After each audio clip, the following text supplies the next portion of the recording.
All right, going to do a quick review on the Kubota Z421 Zero Turn Commander Pro 54-inch deck with the Kawasaki motor review. This is a 3-year review. It's been in the shop quite a few times so far this season due to warranty-related issues because Kubota, when they put the motor on this chassis, they did not lock tight the bolts in, so therefore it stripped all the bolts out and blew the cutting, the mower deck belt. So it went into where I purchased it from, which is MFG in Mentor.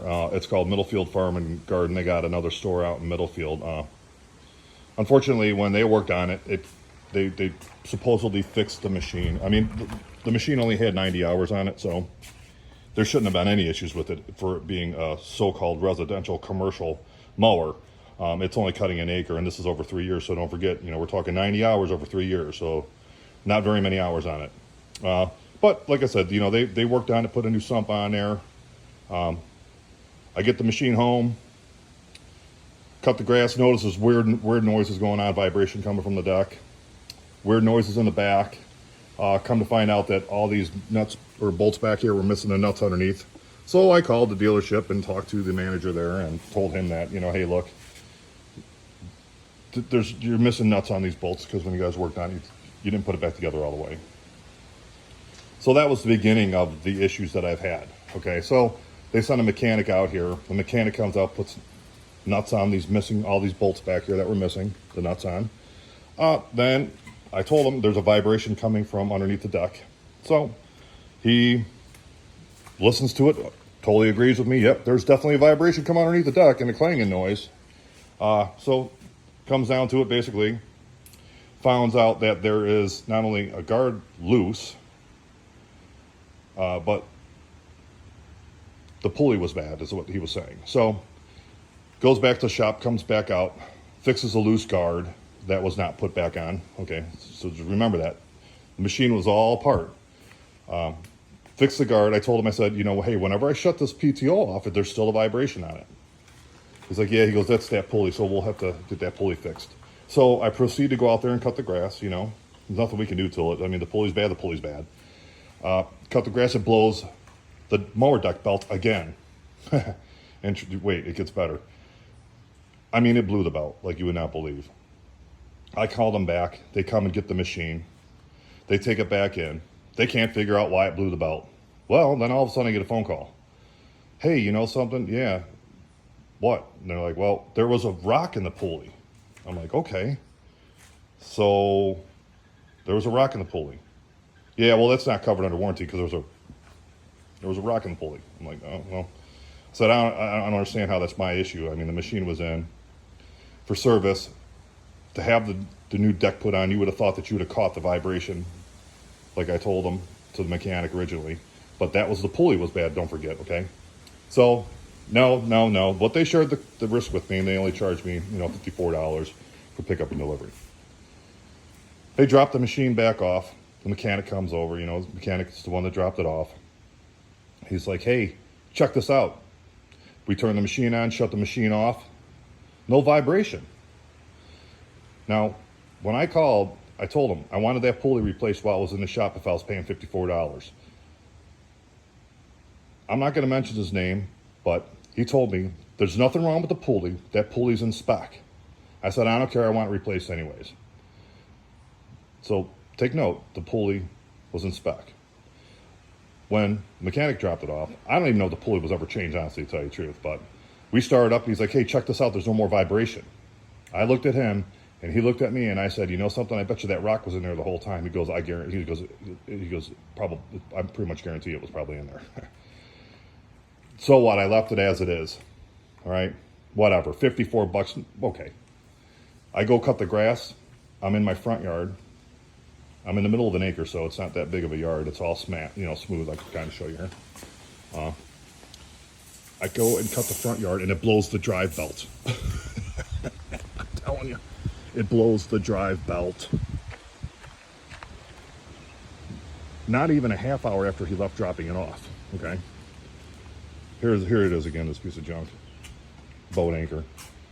So, guess what? Blows the drive belt. I'm calling everybody and their brother now. They're open till, 4 o'clock. I think they were open till 6, but it was only 2 o'clock in the afternoon. Nobody's answering the phone. I called their Middlefield store and tracked down the manager. Finally got back to me, had the driver turn around and come back. Come to find out, I don't even think the thing was put back together right to begin with, honestly. So there were some updates. I mean, it blew the belt shrapnel everywhere. I told them I wanted the fans to be checked because there's fans on top of these drive units. And I said, that's the next thing that I'm going to wind up having to pay for is the fans that are going to, it's going to overheat the drive units because the fans are cracked. Well, they're not cracked. Whatever, I'm like, well, yada, whatever. I can trust them as far as I can throw them now. So they fixed the belt, dry belt, put the new guides on. I guess there was a recall. You would have thought they'd have done the recall while the machine was in the shop, but why would they? I mean, obviously I have a real great track record with them so far. So here we go. Machine comes back home. I cut the grass. It's working okay. I go, and I'm going to post, we'll add this in there. I go and start cutting the grass, and the machine doesn't want to start. It's got a short somewhere. I bet you it's a fucking seat switch. And it continues, it's continuing to act up, man. This is ridiculous.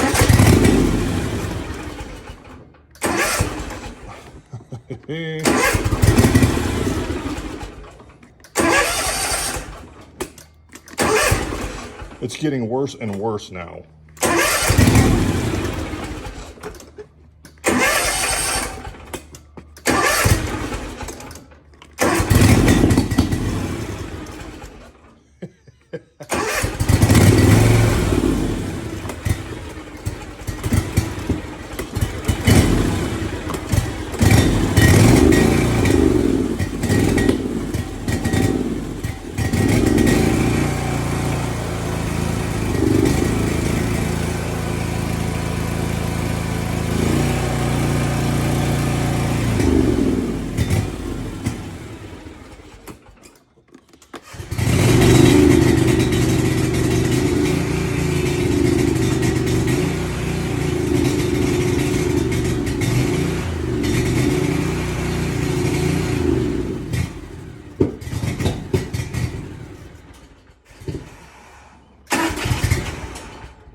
See, I gotta hold the switch in.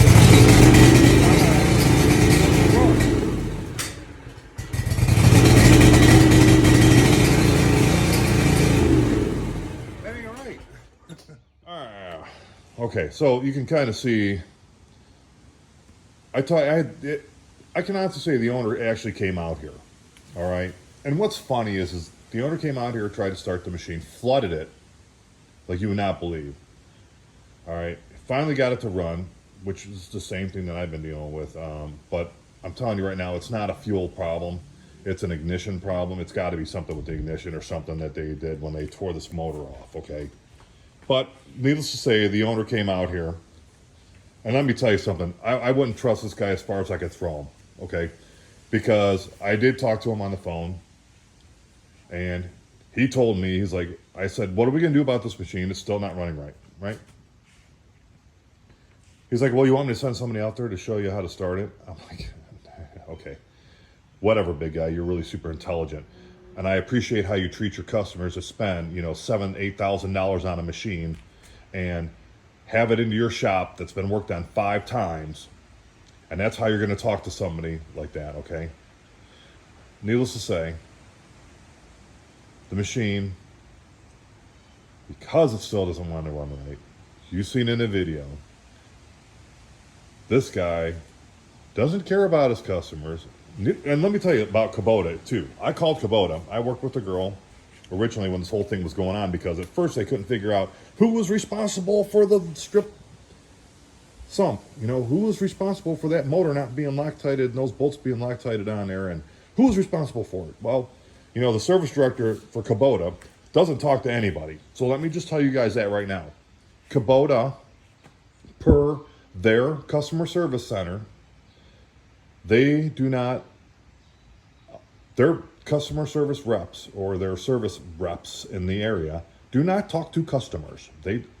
Every dealership is individually owned, and they sell to whatever dealership they want to sell to. So if Tom, Dick, and Harry want a dealership and they want to rip people off, well, more power to them, because that's exactly who Kubota is going to sell to. They don't care who you are or how you handle your customers.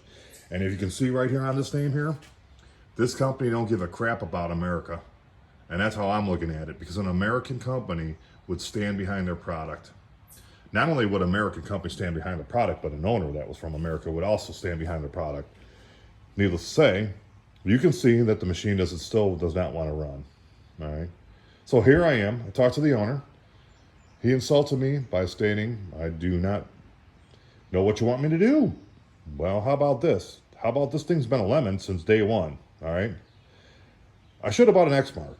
Maybe they're better. Maybe they're not better. X-Mark, if you want to send me out a machine, come on, send it over here. I'll give you a review. Let me tell you something. I cut an acre, for God's sakes. I bought this machine to last me the rest of my life. If I were you, my personal opinion is I would not buy a Kubota Z421 Commander Pro, regardless of the year. Because not only does the company not care about you, but neither do the dealership. At least the dealership I'm dealing with doesn't care about me, because they're telling me right now, oh, well, I don't know what you want me to do. You know something? You know what I told them today? I said, send me the schematic. I'll figure it out. You know why? Because I can figure it out. It's not rocket science, for God's sakes. It doesn't take a moron to figure out how to fix a machine, okay? There's obviously an ignition issue, a spark issue. It's not a fuel issue, because even when the owner came over to be Mr. I Know-It-All to show me how to start it, flooded the thing, and there was smoke blowing out it, which was fuel. So I'm just going to tell you right now, stay away from them. Maybe I got a lemon, maybe I didn't, but no matter how you look at it, Kubota's not going to stand behind you, and neither is the dealership that they're, well, let me rephrase that. Maybe your dealership will stand behind their machines, but the one that I'm dealing with obviously will not. Because now I'm going to wait for this guy to send me a schematic, so I have to fix it while the machine is still under warranty, all right? Granted, they've had it 5 times, but here we are. Back to square one, something else is wrong with it, and I can guarantee there's going to be another issue down the line. So if you're looking for a machine and you want to buy a somewhat commercial mower, take all this information into consideration. I'm a guy that likes to buy things once, okay? I spend more money than probably, I'll spend more money in overkill, but the problem and what I want to do is buy it one time. I understand there's going to be issues. There's going to be little things that go wrong. Let me tell you something. I had a button for over 25 years. I changed the oil, changed the spark plug, cleaned the carburetor out once in a while, air filter. I replaced one pulley and the belts in 25 years, let alone sharpen the blades. Come on now. This thing, and wait, here's what's even more interesting. Check this out. Oh, I wash this thing all the time because I want to take care of it. Look at that paint. It's bubbling underneath because it wasn't even prepped appropriately. So the paint is picking off. It's bubbling off of this chassis. Let alone when you go down the street, you know, you try to drive it, it's all tweaked because it's all, the chassis is bent. And I'm not a big guy either. But, you know, let me tell you something. I highly would be very, very cautious. And personally, I would stay away from the Kubota Z421 mower. Just stay away from it. Don't buy it, buy something else, because this company doesn't care about you. Depending on the dealership, they may not care about you either, but the company does not care about you. I called the customer service department. The one girl was awesome. The supervisor was rude. Extremely rude. So it is what it is. I have all their names. I'm not going to put them on there because it's not fair to them. They're instructed. They read their script. They have policies and procedures as put out forth by their company. So it is what it is. But here's a 3-year review on a 90-hour machine that's a boat anchor until I probably wind up getting the schematic to fix it. Thanks, guys. Have a great day. Bye.